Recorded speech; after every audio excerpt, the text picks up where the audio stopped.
Bem, muito bem-vindos, boa noite. É uma honra recebê-los aqui na Unicamp, em Barão Geraldo. Nos dias que correm, qualquer evento na universidade pública hoje é um gesto de resistência épico e de guerrilha. Nós estamos num movimento de resistência.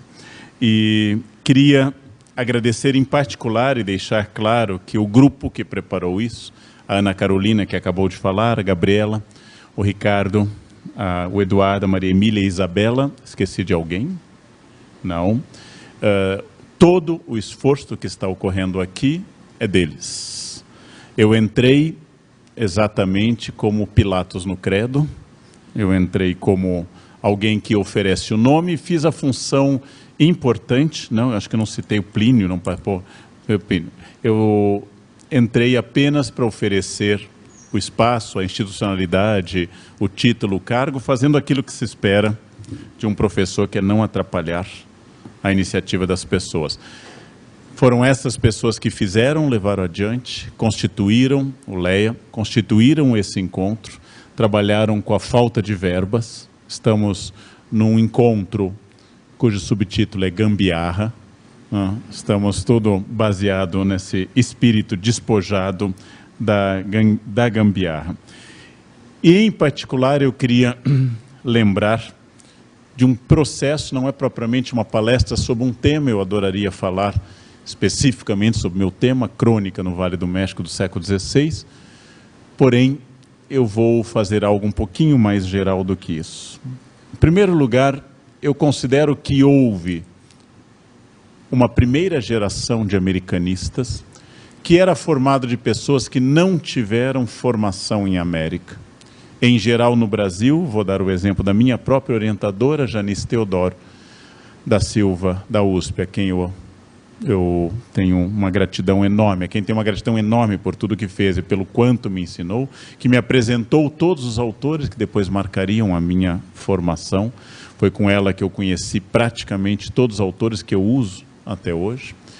A Janice era, como quase todos os professores de América, não contando algumas excentricidades anteriores, quase todos os professores de América, como era o caso da Maria Lígia e da Maria Helena, também professores de Brasil, que em determinado momento se inclinaram à América.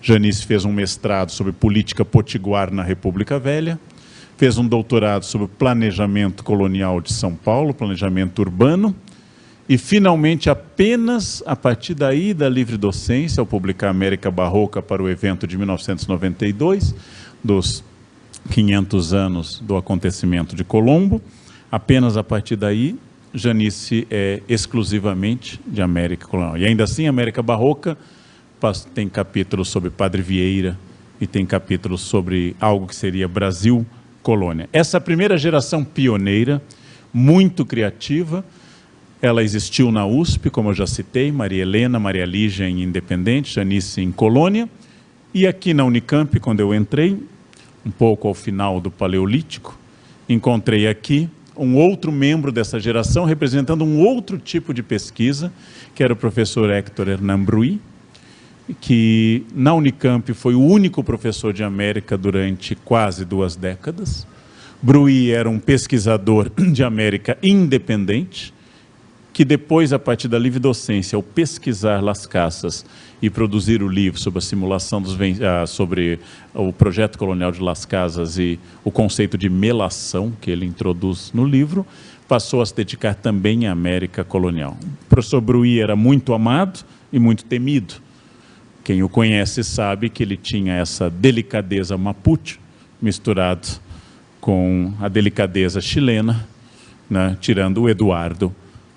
Todos os outros chilenos são muito diferentes do Eduardo, talvez os membros de uma ex-capitania colonial e não vice-reino, e o professor Bruy costumava dar interpretações e interferências nos encontros, dizendo: seu trabalho é uma porcaria, né? Acho um lixo tudo que a senhora produz, essas coisas que causavam no Bruy sempre que ele entrava um frisson na sala. O professor Bruy era muito autêntico, muito dedicado tudo, faleceu precocemente assim que se aposentou, fez uma falta enorme, e eu entrei no seu último ano. Ele representava um outro tipo que existe Aqui, que tem muitos e muitos representantes no Brasil, que eram especialistas latino-americanos dos seus países, que ao chegar aqui faziam o que fez o professor Michael Hall. Por ser norte-americano, passou a dar história dos Estados Unidos. O professor Bruy, por ser chileno, passou a dar história da América. Então essa eu chamaria de primeira geração, uma geração fundacional, uma geração que estava descobrindo caminhos e começava a falar para os estudantes brasileiros de textos, como por exemplo o clássico de Robert Ricard, da década de 30, pesquisa da década de 20, mas publicado na década de 30, A Conquista Espiritual da América, que nós nunca tínhamos ouvido falar antes, apesar de ser um livro que já tinha 60 anos de publicação. Tamanho era o estado da nossa penúria bibliográfica na ocasião. Para vocês terem uma ideia, sinal claro de que faltava bibliografia, manuais gerais, bons manuais como Haupening Dong, por exemplo, e maus manuais, também eram, como Vicente Tapajós, também eram utilizados como fonte de América. No primeiro concurso que eu fiz, havia um candidato que inclusive utilizava um livro jornalístico, que foi publicado em 1971, que é As Veias Abertas da América Latina. Esse era um sinal de penúria bibliográfica. Praticamente não tínhamos pesquisa na área, e a área de América era uma área absolutamente exótica. Curiosamente, num momento, década de 70 e 80, que a latinidade era bastante desejada pelos alunos, que todos os diretórios gostavam da ideia de Soy Loco por Ti América, de Violeta Parra, de pôster de Che Guevara e de uma leitura de uma América como contraposição ao Irmão do Norte. Efeito de uma geração, tirando a Unicamp com o professor Michael Hall e logo em seguida por uma outra professora que também pesquisava racismo, a USP, por exemplo, não tinha história dos Estados Unidos. A Unicamp tinha precocemente, graças à figura do professor Michael, a USP não tinha, a não ser a professora Fernanda Packer-Wright, que trabalhava, a última aluna acho que do Sérgio Buarque ainda a exercer pesquisa e ensino na USP, e que eu conheci bem tardiamente. Esse período eu chamo de primeira geração. A América era América independente, praticamente, não havia projetos sobre a América colonial, e havia esses nomes pioneiros quando não havia uma ANPLAC. E na AMPU, às vezes, esses gatos pingados se reuniam na década de 80 numa mesa.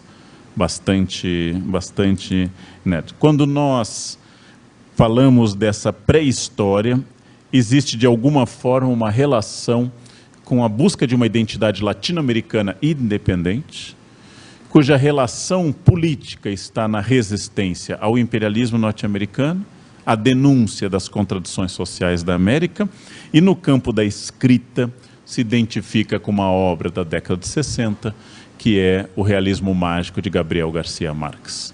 100 Anos de Solidão, que recentemente fez 50 anos, 100 Anos de Solidão era um modelo, e um modelo bastante forte para pensar uma América impossível de explicar pelo ponto de vista racional, com uma narrativa que agradava muito a europeus em particular, haja vista o sucesso de Gabriel Garcia Marques na Europa. Nós vamos voltar a esse tema. Essa primeira geração, professor Bruy, professor Janice, entre outros nomes, naturalmente eu estou centrando aqui, esta primeira geração admitiu uma segunda geração, já de alunos que no início da pós se orientavam para a América e não eram mais trânsfugas de Brasil colônia. Lembro que quando nós fazemos congressos de americanistas, como tivemos há 10 anos em Sevilha, a professora Tereza estava comigo na mesa em Sevilha, éramos um grupo de brasileiros e alguns colombianos, todos que estavam ali lembravam que fora do Brasil, Brasil é América também. Quando a gente sai do Brasil, nos tornamos América. No Brasil não somos América, porque temos uma área específica. Essa segunda geração eu vou me incluir nela, porque fui o primeiro aluno de América da professora Janice Teodoro. E queria sempre dizer uma coisa para que vocês pensem no que os americanos chamam de serendipity, de acaso. Eu vim para a Janice com um projeto de pesquisa de teatro jesuítico colonial no Brasil, bastante estruturado e bastante avançado. A Janice olhou o projeto, disse que gostou, mas disse, há mais bolsas para México. porque a FAPESP está priorizando formação de especialistas em América colonial. No minuto seguinte, eu era um mexicanista.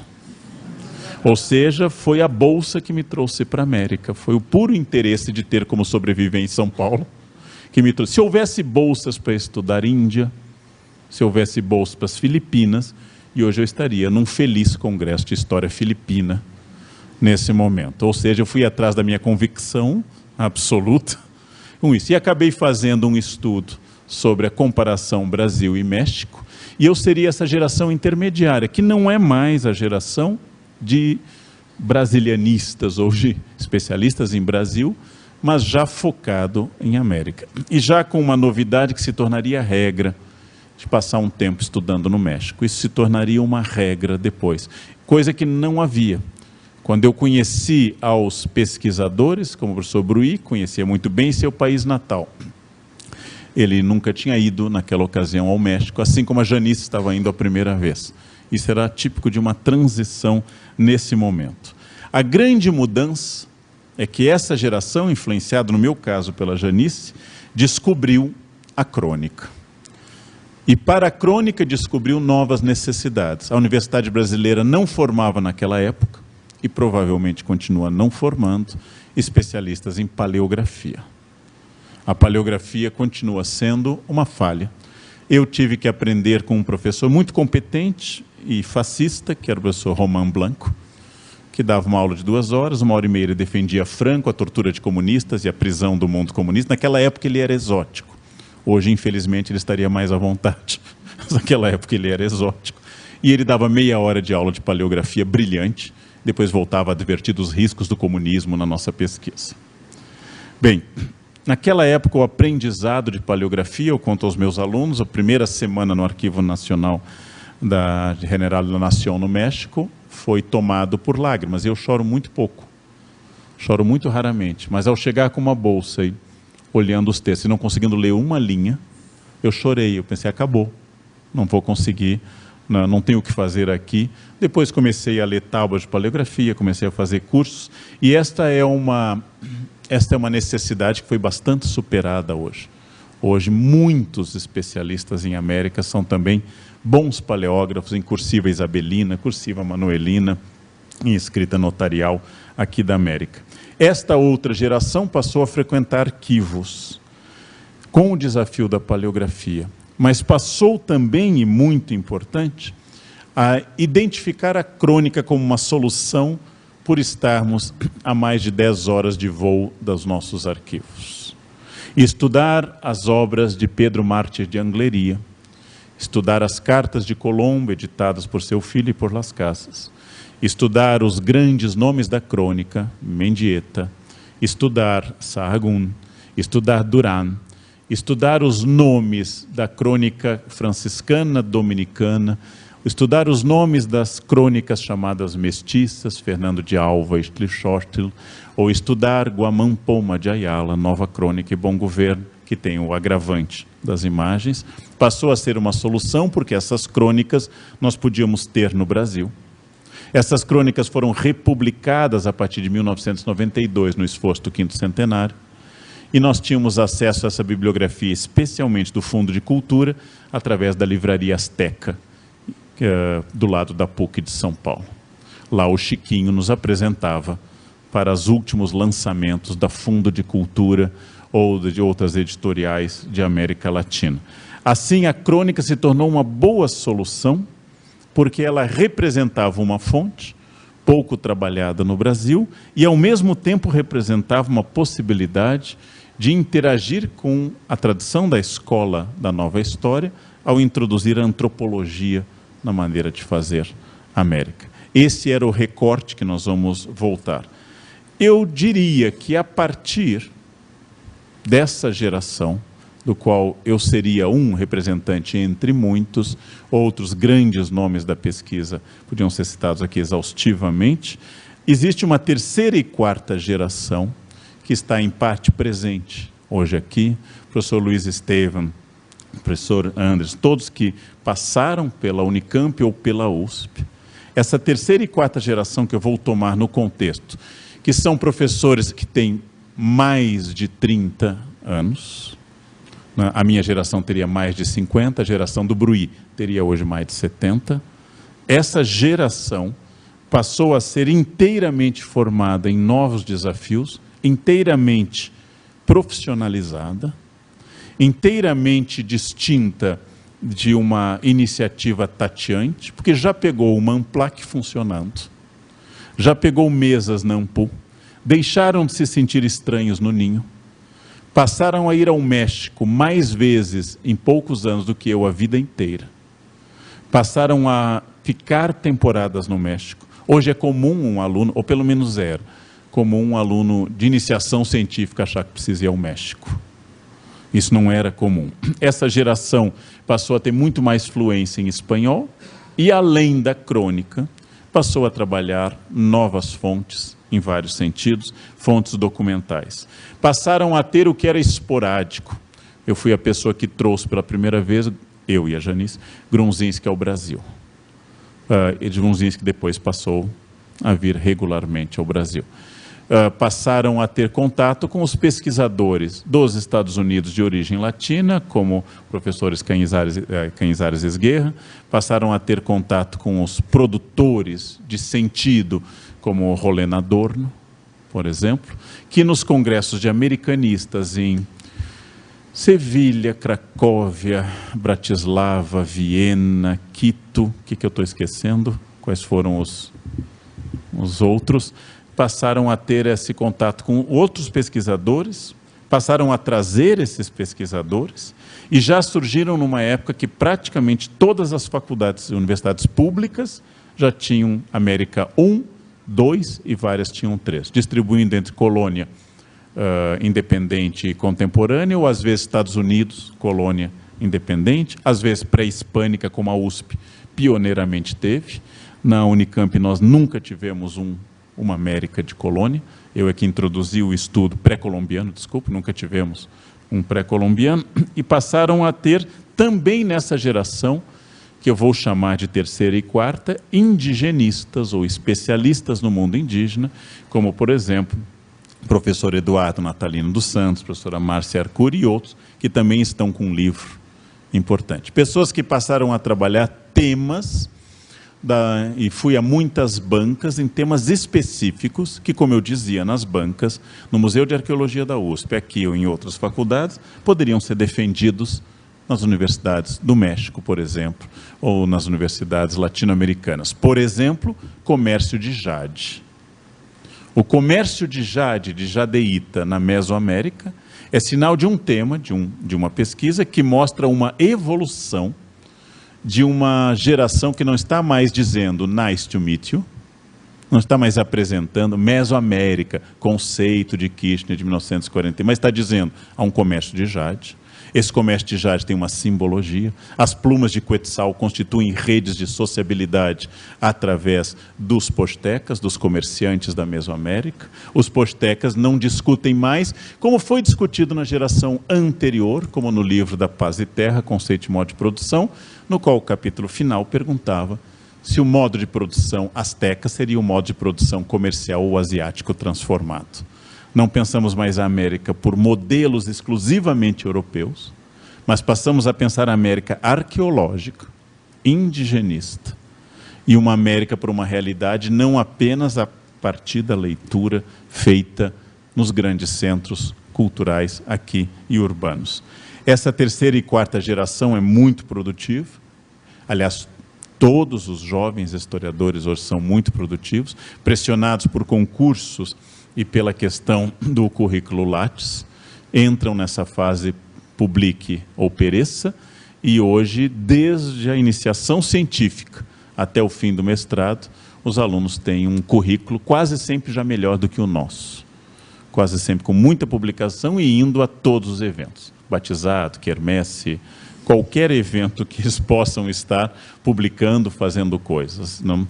A mudança que essa geração sofre é uma injustiça. Uma injustiça sempre necessário denunciar. Eu fui uma geração onde pouca gente se interessava e as bolsas sobravam. Quando eu entrei na USP, a coordenadora passava de sala em sala perguntando se, pelo amor de Deus, alguém queria uma bolsa. E um dizia, não, mas eu já tenho, mas essa é melhor. Não, vou ficar com essa. Era assim, nós éramos blasé, porque o dinheiro sobrava naquela ocasião. Hoje, as bolsas estão um pouco mais escassas.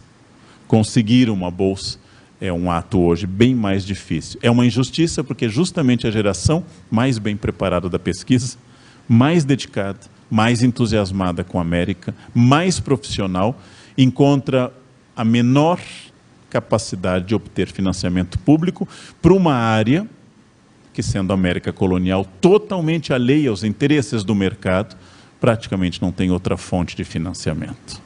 Nós não temos nenhum diálogo com o mercado, ninguém se interessa pelos postecas, o comércio Jade não vende nada, como livro, a noção de terraços culturais nos Andes, que John Murray inaugurou, e nós continuamos, não são de interesse do mercado.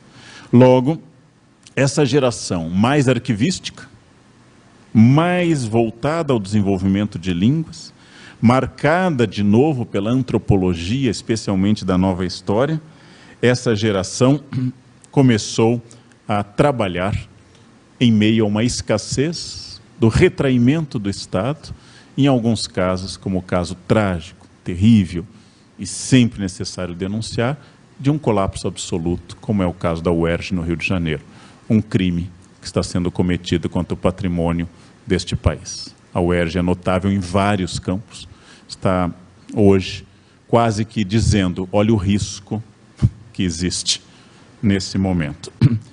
E, de alguma forma, eu vou tomar uma fala, já que entrou aqui o professor José Alves, de alguma forma eu vou tomar uma fala que ele fez numa AMPU regional, uma AMPU que nós fizemos aqui na Unicamp, em que o professor José, na sua apresentação, definia que tudo do século XVI ao XVIII era em torno do conceito de alteridade. O conceito que nós utilizamos mediante autores como antropólogos, via México, e conceito que nós utilizamos de historiadores como Hartog, o Espelho de Heródoto, conceito que nós utilizamos via Montaigne, o seu famoso capítulo 31 do livro 1 dos Canibais, conceitos de alteridade, no qual o choque de compreensão do mundo europeu e de compreensão do mundo indígena entravam nessa fase, que vai originar o maior genocídio da história humana, que é a presença europeia aqui na América. Dado que vocês conhecem dos livros de demografia. Citando o professor José Alves naquela ocasião, tudo até o 18 é alteridade, tudo a partir do 19 é identidade. A partir do 19 buscamos o que nos torna latino-americanos, o que nos torna específicos, como construir estados-nação, como constituir através de textos, como por exemplo Facundo, Civilização e Barbárie, como constituir através de textos, no Brasil talvez Os Sertões, de Euclides da Cunha, como constituir uma identidade nacional. O esforço dos IHGBs na América e seus correlatos e assim por diante. O recurso da alteridade típico da colônia dá origem ao recurso da identidade. E é claro que a gente poderia fazer um matiz nessa ideia tão boa e pensar, por exemplo, que em pleno século XIX, só para dar um exemplo, Yucatán não pertence ao México. Em pleno século XIX, em meio à guerra de castas, a imensa península de Yucatán não tem diálogo, não manda impostos e não está inserida na ordem jurídica da Cidade do México. Yucatán é quase que um estado independente, que após a guerra de castas vai ser incorporado ao espaço nacional mexicano. No fim do século XIX, áreas imensas de São Paulo estão registradas no mapa 19, período da expansão do café, como áreas desconhecidas indígenas. No início do século XX, Rondon está descobrindo o que existe ao norte do Mato Grosso. Então, quando a gente fala que na colônia existe alteridade, em muitos setores essa alteridade vai se estender ao longo do 19 e do 20. E a identidade continua sendo uma questão que tanto na América Hispânica como na Portuguesa continua sendo debatida. No 19, no caso do Brasil, o sempre conhecido e citado Raízes do Brasil de 36, Casagrande Senzala de 33 e os livros de Caio Prado, especialmente a partir de 42. O grande desafio está na busca de uma identidade que a gente pode ter a ousadia de criticar no texto que Gabriel Garcia Marques utilizou para receber o Prêmio Nobel. Ao ser contemplado pela Academia de Estocolmo como Prêmio de Literatura, Gabriel Garcia Marques fez um discurso, vestindo uma camisa goiabeira e falando em espanhol. Ele fez um discurso dizendo que a Europa não tinha condições de cobrar da América avanço, paz, civilização e ordem, porque a Europa já havia sido violenta. Então ele dá uma lista muito bem elaborada de violências na época das guerras de religião do século XVI, da Guerra dos 30 anos no século XVII. E essa lista mostra como a Europa, barbaricamente, havia destruído comunidades inteiras e se comportaram numa barbárie, e por isso a Europa, hoje tranquila e pacificada, não poderia exigir da América uma referência de civilização ou uma referência de harmonia civilizacional. Acho péssima ideia, porque significa, na voz de um homem tão inteligente e brilhante literariamente, como Gabo, já falecido, que nós somos uma pré-Europa. Devemos ter paciência com a América, porque um dia ela será como a Europa.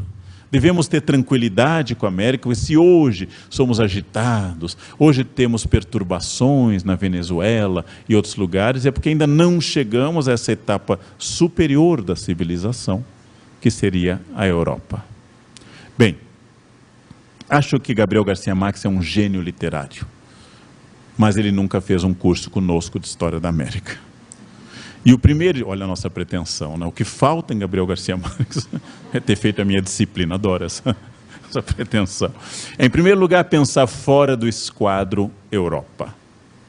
Pensar fora da necessidade de inserir a América dentro do esquadro europeu. Parar de pensar a civilização de forma etnocêntrica. Falta talvez uma leitura de estudos pós-coloniais mínimo, que possa pensar que existe uma lógica e uma narrativa que não necessariamente passa pela Europa. Pensar fora do quadro nacionalista, lembrando que nacionalismo é um fenômeno europeu do fim do XVIII e durante todo o XIX, que nacionalismo nos atinge de forma muito forte, e pensar a América colonial a partir do esforço nacional é particularmente ingrato, à medida em que não há Estado-nação, com certeza na colônia, e alguns poderiam duvidar que exista Estado-nação muito tempo depois da colônia. Lembrando de um detalhe da primeira independência na América, que é a do Paraguai, América Hispânica, desculpe, que é a do Paraguai em 1811, quando as tropas de Buenos Aires são recebidas pelo país, que está em feriado hoje por ser a Assunção de Nossa Senhora, padroeira de sua capital, que foram recebidas a bala, porque para os paraguaios as tropas de Buenos Aires eram tão estrangeiras quanto as tropas hispânicas. O projeto unificador de Buenos Aires não ia ao encontro do desejo da elite crioula de Assunção. No trabalho de Nathan Vastel sobre o retorno dos ancestrais, trabalho brilhante, em que ele faz uma história retroativa sobre os índios urus. Lembrem que ao começar no século XX ir até o XVI, ele demonstra também no seu livro que os índios urus recebiam aos incas com tanta estranheza quanto recebiam aos espanhóis. Para os urus da Bolívia, oprimidos pela incaicização dos Andes, processo que o Império dos Quatro Cantos levava adiante, havia um enfrentamento da sua realidade local contra uma realidade centralizadora de Cusco e depois de Lima. Pensar a realidade a partir do nacional, ou incorporar discursos como a Federação Mexica como expressão asteca e o Império dos Quatro Cantos como expressão inca, é incorporar falas antigas, falas que têm sucesso, cooptar os outros povos indígenas, esquecer a diversidade do mosaico da América, passar por cima de realidades locais. Em trabalhos pioneiros de economia, contidos, por exemplo, na enciclopédia da Unesco, sobre a economia da América, nós temos uma reflexão sobre o comércio intracolonial e sobre as feiras, bastante avançada, que demonstra um contato local bem mais forte do que nós supunhamos, do contrato baseado exclusivamente pelo sistema colonial, pelo sistema de frotas que vigorou por 150 anos, pelo exclusivo metropolitano do Porto de Cádiz, Sevilha e assim por diante. No Brasil, como a massa crítica de América colonial é muito menor do que na América, obviamente, nós estamos discutindo novidades na década de 90, que na América hispânica tem mais de 50 anos. Por exemplo, quando discutimos o que hoje se convencionou chamar de choque entre Grupo do Rio de Janeiro, Fragoso, Bicalho, Gouveia, contra o Grupo de São Paulo, Fernando Novaes, Laura de Melo Souza e outros, com ramificações na Europa, Espanha do lado do Grupo do Rio e outros do lado do Grupo de São Paulo, grupos que se encontraram num território neutro, Paraty, para discutir os termos da rendição um ao outro, um que fala em antigo sistema colonial e ênfase no escravismo e centralização do sistema, Fernando com a sua obra Brasil e Portugal na crise do antigo sistema colonial, e seus alunos e pesquisadores, dois dos quais nossos queridos professores e amigas como a professora Leila Mesal Grande e a professora Silvia Lara, duas alunas do Fernando. Esse grupo enfatiza a centralidade do sistema. E o Grupo do Rio de Janeiro, enfatizando a sociedade polissinodal, baseada em relações pessoais, preferindo a expressão antigo regime nos trópicos. Este, creiam, ó senhoras e ó senhores, é o único grande debate historiográfico sobre colônia que nós temos hoje. Sucedeu a debates como, seriam as capitanias hereditárias feudais? Né? O Brasil foi descoberto por acaso? Ou, esses grandes debates que movimentaram o Instituto Histórico e Geográfico, fundado na Regência, hoje está reduzido ao grande debate sobre houve ou não um sistema colonial, ele foi ou não centralizador, houve ou não uma sociedade polissinodal, as relações que pioneiramente foram atacadas a partir da pesquisa do professor Charles Boxer e a partir da pesquisa do professor Lapa, aqui, primeiro de Marília, depois aqui da Unicamp. O professor Lapa, ao pesquisar no arquivo da Bahia, descobre que há mais barcos vindo de Luanda do que de Lisboa, e começa a questionar a centralização do sistema. Ora, esse debate que para nós é novo, anima Ampu, faz publicações de livros, na Argentina ele tem 60 anos pelo menos, ou 70, considerando a publicação pioneira de As Américas Nunca Foram Colônia, que é uma publicação pioneira argentina, contestando a ideia de sistema colonial. Logo, pensar fora desse sistema significa, em primeiro lugar, que ao nos abrirmos para a historiografia hispano-americana, estamos diante de um desafio, de um grupo com massa crítica muito maior. E a surpresa maior dos pesquisadores, quando se dão ao trabalho de ir aos Estados Unidos, é descobrir que lá tem grupo de pesquisa para tudo. Cada departamento norte-americano tem um grupo de pesquisa para cada coisa. E tem 3 ou 4 pessoas trabalhando com náhuatl, 3 ou 4 pessoas em cada departamento trabalhando com tarasco, com quechua e assim por diante. A massa crítica americana é gigantesca e nos traz à tona outro problema a ser debatido, que é um outro problema de origem europeia, que é o indigenismo.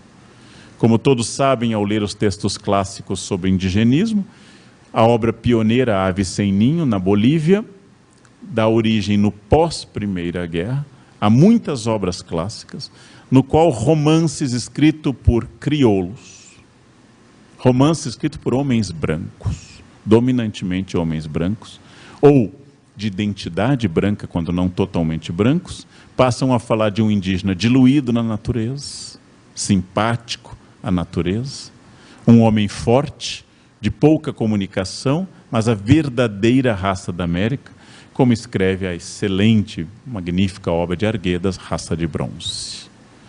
Essas obras fazem sucesso na Europa do pós-guerra, no ritmo que também na Europa está se negando a racionalidade europeia, após os horrores da guerra, e se está produzindo obras e vanguardas literárias, como, por exemplo, o dadaísmo. O dadaísmo e o surrealismo do pós-Primeira Guerra são negações da racionalidade europeia, no qual o indigenismo veio bem a calhar. O Azipungo, de Casa, no Equador, leitura escolar no Equador, e aqui análise como romance indigenista, e O Mundo é Anti-Arreno, do Ciro Alegria. Essas obras que mostram o indígena capaz de ler O Caminho da Cobra, um indígena que vai buscar ajuda para a mulher de repente olha para o monte, minha mulher morreu, e volta. Esse indígena diluído na natureza, esse indígena totalmente lido por um branco, elas vão buscar um essencialismo na América, que está contido, ora na busca do sertão, ora na recusa do sertão, na obra do Facundo, Civilização e Barbárie do Sarmiento, ora na busca do sertão, na obra do Euclides, como o verdadeiro Brasil, o Brasil do século XVII. Essa tendência existe até hoje no cinema e na literatura. O verdadeiro Brasil estaria longe dos grandes centros. O verdadeiro Brasil estaria longe dessa identidade urbana europeizada, estaria nas tribos indígenas, estaria nos outros lugares. Eu quero sempre lembrar, pelo poder vivificador, da crítica do movimento Macondo a essa visão. O movimento literário Macondo se insurge contra a aldeia mítica de 100 anos de solidão, dizendo: o aldeão colombiano, o aldeão que procura uma armadura colonial enterrada, o aldeão da família Buendia, ele não é a única América. A América também está contida no imigrante alemão que vem para a América. A América está contida no pachuco, para usar uma linguagem do Otávio Paz. A América está contida também no refugiado de Cuba na Flórida. A América está contida numa realidade muito mais ampla, que autores que não tinham identidade com essa narrativa, como por exemplo o já citado Otávio Paz, traziam muito à tona. E o movimento Macondo, ao invés de produzir aldeias míticas onde as pessoas levitam quando são bonitas, ou se admiram de magias como o imã e o gelo, produz livros com o título, que como eu comento muito na Unicamp, é difícil botar na bibliografia por causa do título. Um dos livros, Técnicas de Masturbação entre Batman e Robin. É um livro difícil para ir para a bibliografia. Você tem que andar com ele pela sala. Ah, o senhor está lendo Técnicas de Masturbação? Estou, mas é para os alunos, e assim por diante. Esses livros estão falando de uma América urbana e entendendo que o cidadão de Buenos Aires, o cidadão de São Paulo, o habitante de uma comunidade de Salvador, perfeitamente urbanizado, de ideais totalmente distantes, por exemplo, do indigenismo, é tão latino-americano quanto a aldeia mítica de Macondo. Ou seja, é uma América que a Europa não gosta. A Europa gosta do realismo fantástico. É aquele argumento que eu usei esses dias na televisão, que alguém me pergunta: o senhor é contra a reforma política? Eu disse: a rigor não, mas os deputados disseram que são a favor, então eu sou contra. Porque se os deputados dizem que o distritão é bom, é porque é ruim. É uma lógica fácil de seguir, né? O presidente da Câmara Maia disse que é a favor, então é ruim. Nós temos que nos insurgir. É uma lógica boa, é um bom critério. Elejam algumas pessoas para saber. Da mesma forma, se a Europa gostou de 100 anos de solidão, se a Europa gostou de Concerto Barroco, se a Europa de Carpentier, se a Europa gostou desses textos, é sinal de que essa América corresponde a uma identidade europeia muito definida. É a América para exportação, que funciona, ela não é ruim, e é uma parte dessa América. Superar esses essencialismos que vão buscar a verdadeira América, perdida em Oaxaca ou nas florestas de Oaxaca, no México, perdida numa aldeia na greve bananeira da Colômbia, ou no sertão, através da figura do sertanejo, seja ele um messiânico como Canudos, seja ele no movimento como Contestado, é entender que a América só pode existir onde, de fato, a Europa entenda que a América existe, e não onde nós possamos localizá-la. Num texto clássico, o grande Otávio Paz escreve que quando eu falo das coisas da América, eu incluo tudo. O comerciante, o padre trapaceiro, o padre sedutor de moças, o indígena, o borracho. Ele vai dar uma lista de 2 páginas, que a América é tudo isso, inclusive. Então há uma descoberta do novo mundo a partir dessa 4ª geração que eu queria indicar do alto de uma tranquila experiência de quase 30 anos na área, que vai incluir o seguinte: ao trabalhar com categorias criadas pela Europa como vice-reino, capitanias, América ou índio, todas as categorias europeias. Ao trabalhar com essas categorias, eu tenho que ter presente que essas categorias são instituídas pela Europa e nem por isso elas são falsas, apenas são categorias instituídas pela Europa. E que eu tenho que reconhecer que eu, sendo descendente de quem eu for, estou muito mais próximo da compreensão da historiografia europeia do que da mentalidade indígena ou qualquer outra mentalidade. Ao trabalhar com categorias étnicas, como, por exemplo, identidade indígena, eu tenho que ter um cuidado para saber se isso também não corresponde a uma instituição europeia e etnocêntrica. Mais do que nunca, nós temos que enfrentar o desafio que a América existe dentro de um contexto que às vezes é chamado de Cuenca de Pacífico, às vezes é chamado de mundo atlântico, mas que a mangueira, árvore típica da Índia, é trazida pelos jesuítas para Angola, e de Angola ela vem para o litoral brasileiro, e se torna tão adaptada ao litoral brasileiro, que hoje a manga parece nativa do Brasil. Que a jaca trazida da Indonésia, atravessa o oceano através dos comerciantes, chega ao Brasil de tal forma que está presente na Mata Atlântica brasileira. Que a laca, produzida na China e no Japão, através do galeão das Filipinas, chega a Salvador, produzindo influências chinesas no barroco colonial. Que trabalhadores chineses do século XVIII vêm para o Rio de Janeiro plantar chá e introduzem no Rio de Janeiro do século XVIII a lixia, que o resto do Brasil vai conhecer só no século XX. A lixia foi um fenômeno fluminense muito localizado. O chá preto, ao redor dos campos do que hoje é o Jardim Botânico, a partir de 1808, o Jardim Botânico, o chá preto foi introduzido por chineses, trabalhadores chineses na América. Que este fluxo entre Atlântico, Pacífico e Índico, ele é uma realidade da primeira economia mundo, da primeira globalização, e ele tem que ser entendido não a partir de um recorte nacionalista ou geográfico, mas de um mundo que comunica coisas, produtos, ideias, plantas e pessoas. O Grunzinski gosta muito de pensar essas pessoas que vão para lá e para cá, esses passeurs, como ele explicou no Brasil, esses tradutores de cultura. E aí, a minha parte, eu tenho em especial ênfase com os religiosos, porque em geral os religiosos têm uma mobilidade na colônia, são os únicos que vão e vêm com certa liberdade, ao contrário da massa dos colonos, e esses religiosos acabam aprendendo línguas, trazendo coisas, e como escreveu meu amigo e pesquisador da USP, professor Carlos Alberto Ribeiro de Moura Zeron, as farmácias jesuíticas são as boticas, que foram a maior fonte de renda da Companhia de Jesus em determinado momento.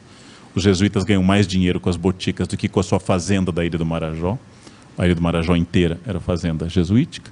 Que eles possam então trazer através de pedras de bezoar da Índia, através de areias monazíticas da África e através de drogas do sertão do Pará, fazem uma comunicação de saberes médicos que se torna imediatamente mundial, se torna imediatamente internacional. Essa globalização tem que ser alvo de uma pesquisa, por mais que o meu tema seja uma experiência local. O arquivo e a paleografia, desafios descobertos na minha geração e enfrentados plenamente com competência pela terceira e quarta geração, tem que hoje fazer parte de tudo. A não ser que eu esteja enganado, praticamente não existe no Brasil a disciplina de paleografia. A não ser que eu esteja enganado, praticamente todas as faculdades enfatizam com toda naturalidade historiografia. Seria como explicar ao professor de educação física todas as regras dos jogos, sem nunca permitir que ele jogasse. Assim funciona o basquete, mas você nunca vai tocar na bola. A paleografia é um saber técnico, ciência auxiliar da história, se preferir. É um saber técnico sem o qual o pesquisador será um repetidor de manuais. Será um repetidor de grandes livros de história. Sem a paleografia, sem a pesquisa no arquivo, necessária a paleografia com ênfase até 1750, com menos ênfase a partir daí, e a partir do século XIX é só letra feia mesmo, não é mais paleografia. E saibam, conselho prático, ouçam o tio, a rinite vai atacá-los. Então lembrem que máscara e óculos não são para proteger o documento, mas você. O documento que se ferre é você que vai ser destruído por ácaros do século XVI, famintos, e querendo a vingança de Montezuma contra o pesquisador. Não se esqueçam de máscara e óculos, porque se hoje os seus pulmões são novos, lembrem, isso passa. Isso passa, não? Lembrem disso. Os arquivos e a paleografia devem se tornar instrumentos essenciais de uma pesquisa original que pare de repetir doxas e opiniões. O diálogo com pesquisadores de fora do Brasil é essencial e a internet facilita muito isso. O diálogo com grandes pesquisadores. Estabeleceu que o seu foco de pesquisa é Nova Granada, Gran-Colômbia, imediatamente, através de internet, comecem a tentar. Os jovens são bons nisso. Comecem agradando, comecem, professor, adoro o seu trabalho, soube que o senhor trabalha com isso. Aqui no Brasil todos lemos o seu trabalho. Lembrem, atraem-se mais moscas com mel do que com vinagre. Né? Vão seduzindo, vão dizendo, quando encontrar levem um presentinho, e é assim que funciona. Não gosto disso, sai do parquinho. Essa é a regra do parquinho. Não? E, acima de tudo, lembrem que à medida que a nossa situação econômica decai, nossa vaidade aumenta. A vaidade é uma resposta ao declínio econômico. Então, não se esqueçam de elogiar muito. E uma vez estabelecido o contato, vocês vão ter acesso a esse mundo, que é preciso dizer, na América, ele é bastante pessoal, subjetivo e emotivo. No arquivo da Bolívia, uma audiência de Charcas, a mulher deixou eu levar para o hotel documentos do século XVI, porque eu tinha cara de honesto. Esse foi o critério técnico. Enquanto que nos Estados Unidos isso daria prisão, né? Lá levem uma colher com pedras brasileiras, uma bandejinha com uma coisa brasileira, e aí vocês vão conseguir. É um horror isso, né? Mas funciona. Funciona. Acima de tudo, que há uma coisa que nós podemos aproveitar, gente. Nós não somos mainstream na ANPO. Provavelmente morreremos sem que um americanista se torne presidente da ANPO. Logo vamos aproveitar para trabalhar. Não perderemos tempo no exercício fabuloso do poder. Não poderemos abrir um encontro da ANPO com uma fala impactante. Não seremos alvo de um debate. As televisões, quando querem nos entrevistar sobre a América, é sobre UFOs e Cusco, sobre o fim do mundo e o calendário maia, né? A ponte entre Cusco e São Tomé das Letras, a ponte subterrânea, o túnel que une Cusco. As televisões só se interessam por América no anedótico, no mágico e no mais. Ninguém vai chegar... Você acha que de fato que o Quipo é uma escrita tridimensional andina, que o Quipo Camaioca é também um matemático? Não. Isso nunca vai acontecer. Então vamos aproveitar o fato que não somos mainstream. Vamos aproveitar o fato que somos excluídos e fazer como toda cultura marginal, a cigana, a judaica, a homoafetiva, produzir as maiores obras de arte que a história já teve, que derivam sempre dessas culturas marginais. Então não ficaremos organizando congressos nacionais, não temos condições disso, logo vamos aproveitar que não somos esse mainstream. Abrir mão do nacionalismo não é importar outros modelos estrangeiros. Pensar a América do ponto de vista nacional é provavelmente um equívoco, e há que se contribuir muito na América, na África e na Ásia com os estudos pós-coloniais. Da minha parte, a descoberta desde o pioneiro para mim, Eduardo Said, até outros à frente, renovaram muito minha visão de América. Ao pensar dessa busca de uma identidade, muitas vezes constituídas por interações com a Europa, que, por exemplo, geógrafos franceses batizam Quito como Equador, assim como imperialistas ingleses batizam o atual Zimbábue como Rodésia. E que essa identidade da Índia, dada às vezes por ingleses, como Kipling, nascido na Índia, mas que produz um Mowgli, que vai ser tornado desenho, porque é o modelo do indiano que serve tanto para Disney, quanto para o consumo ocidental. Um homem na Índia diluído com os animais. Um homem parte da natureza. Então, os estudos pós-coloniais podem nos ajudar muito para que, mesmo trabalhando com África e Ásia, são pouco citados no Brasil, eles possam fazer essa renovação teórica da América. Outro desafio enorme. Quase todos os historiadores, eu principalmente, somos analfabetos na leitura de imagens. Apesar de eu ter orientado trabalhos de leitura de imagens, como o recém-publicado livro de Vitória Fonseca, ou o trabalho da Flávia Galitati, que está disponível na nossa biblioteca, que tem um primeiro capítulo exemplar de uso de imagens em história, nós, historiadores, fomos educados para o documento escrito. A América é tomada de imagens.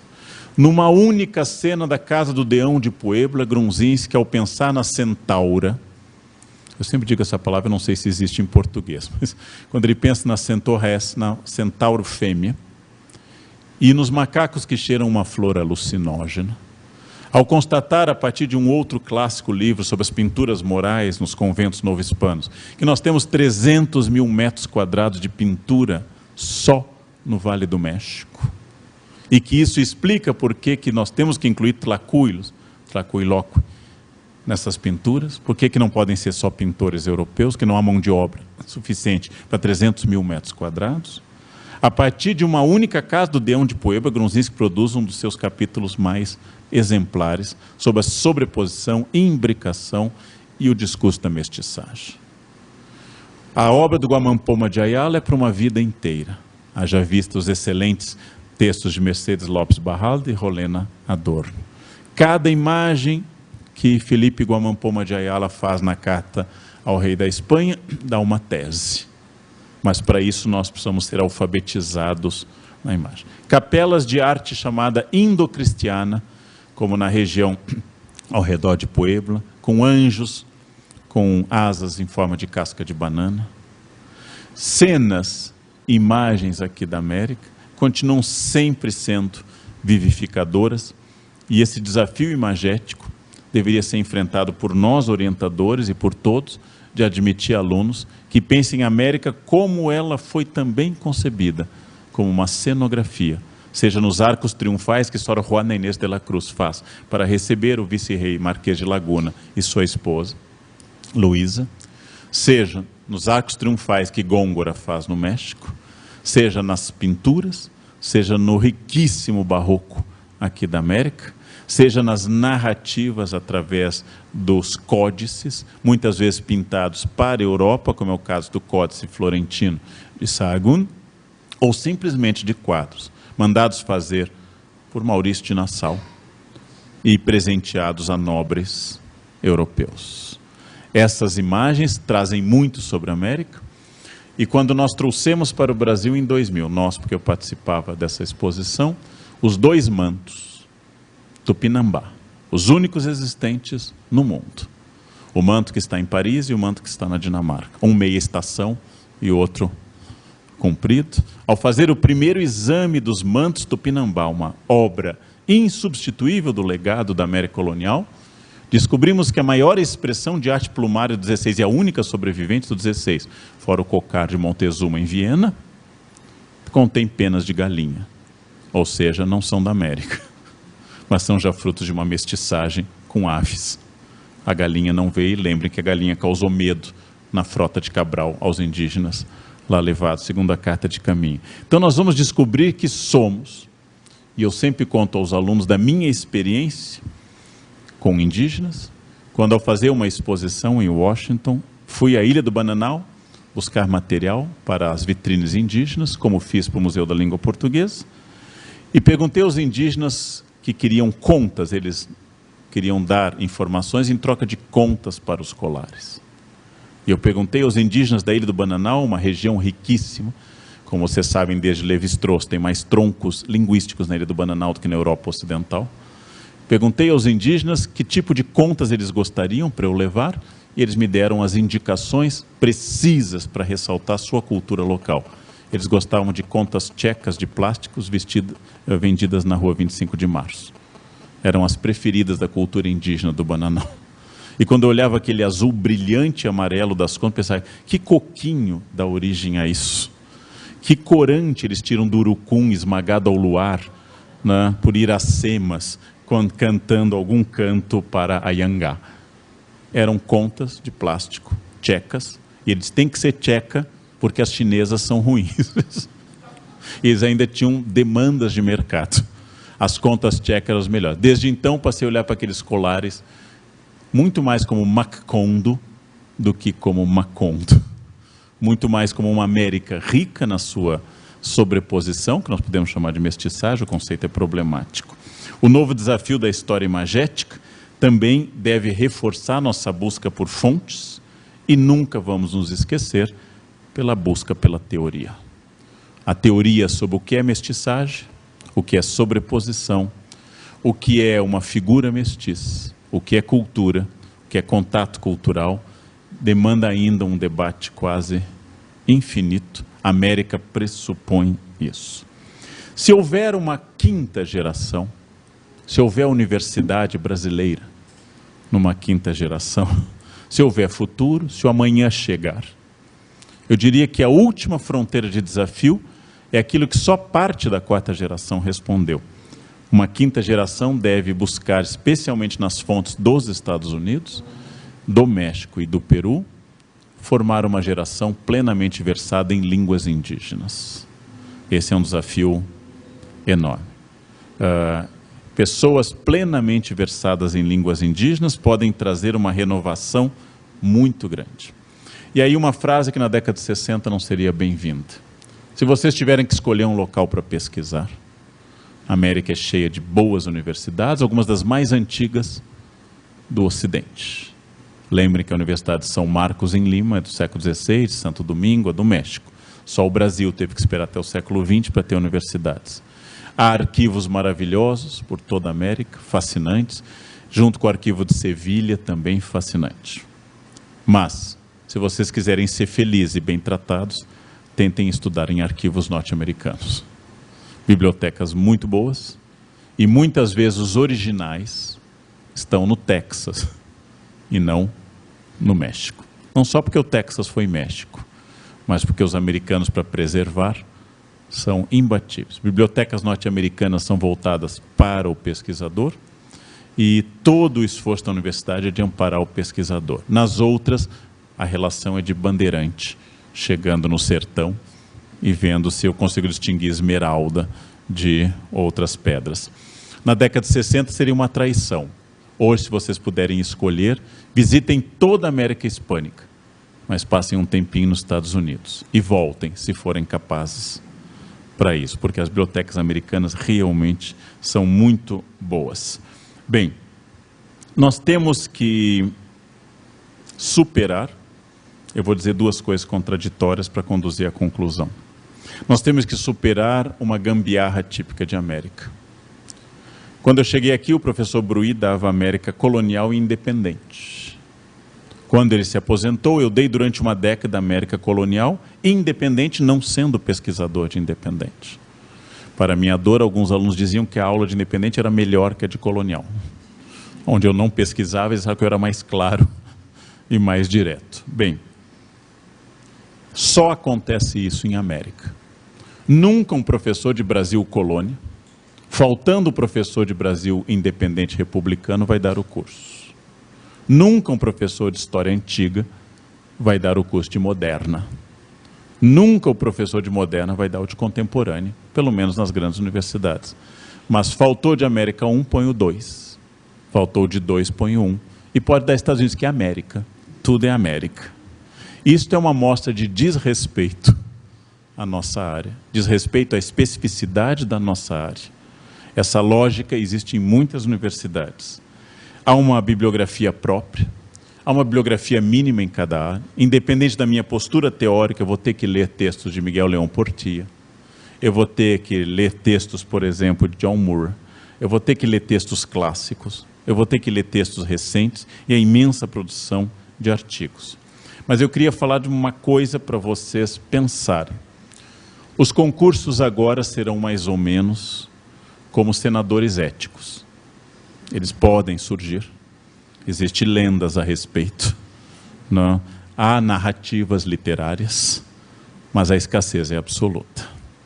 Depois de uma época de muitos concursos, só para ter um exemplo da Unicamp, o atual reitor disse que nos próximos 4 anos não haverá nenhum, em nenhuma área da universidade. Em outras universidades não se trata mais nem de pensar concurso, mas se vai ter dinheiro para pagar os já concursados.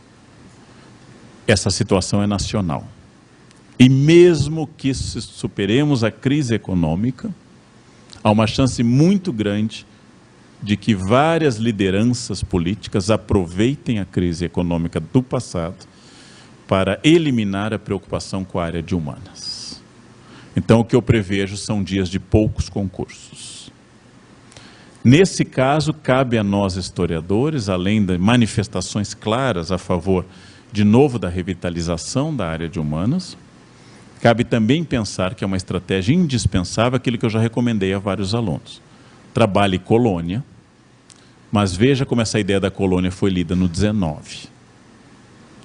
Porque ao fazer isso, como a ideia, lá sei eu, como a crônica do Frei Servando de Mier, foi relida ao longo do século XIX, porque aí você tem uma tese, uma dissertação em colônia e independente, e você se torna duplamente capacitado para um concurso. E, se possível, como a crônica de Frei Servando de Mier e sua história rocambolesca, foi relida no 19 e readaptada pela cultura norte-americana, porque quando tiver concurso nos Estados Unidos, vocês também façam. Ou seja, colônia, Estados Unidos, independente. Eu acabo de dizer que nós temos que lutar pela especificidade cronológica, inclusive. Mas essa é uma questão estratégica. Nós teremos poucos concursos e vocês vão ter que apresentar uma gama muito grande a esse respeito. Então, pensem em aproveitar bastante, produzir diversos recursos pelos quais vocês possam achar de alguma forma a inserção que está cada vez mais difícil e cada vez será mais complicado, já está acontecendo, que alguma faculdade faça concurso específico, só de colônia, só de independente, só dos Estados Unidos ou só de Caribe. Então, aquela etapa, eu trabalho a ilha de Antígua, então eu não posso fazer o concurso em Mesoamérica, passou, isso não te pertence mais.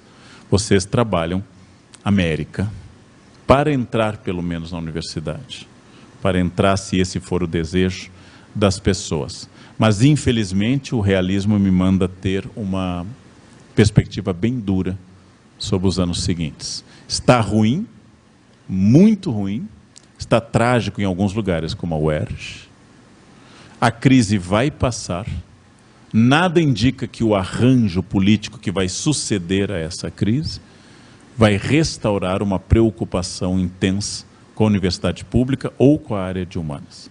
Países que não estão em crise, como o Japão, estão extinguindo a área de humanas nas universidades.